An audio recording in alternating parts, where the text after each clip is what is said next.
मुलीवर जो प्राणघातक हल्ला झाला तो निश्चितच निषेधार्ह आहे।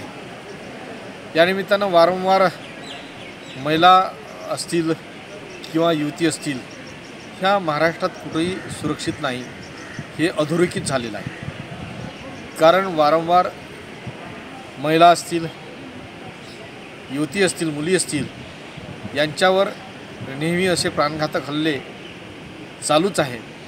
एकीकडे लाडली बहीण, एकीकडे महिलांसाठी कायदे, असे अनेक करत असताना फक्त आणि फक्त कागदावरच राहतात की नाही याची या निमित्तानं शंका येऊ लागली।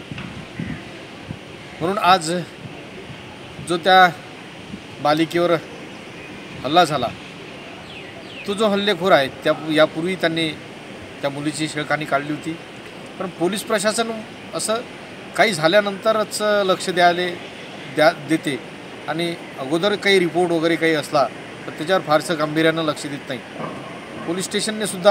पोलिसांनी सुद्धा या गोष्टीकडे लक्ष ठेवलं पाहिजे आणि ज्या वेळेस कोणी महिलांच्या विषयी किंवा युवतींच्या विषयी अशा पद्धतीने रिपोर्ट आले तर त्याची दखल घेतली गेली पाहिजे।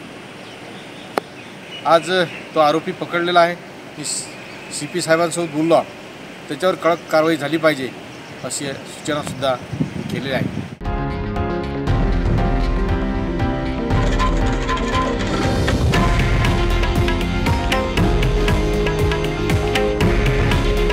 हे आहे देशातील नंबर 1 न्यूज नेटवर्क आणि आपण पाहत आहात TV9 मराठी। काळजी तुमची, हित महाराष्ट्राचं।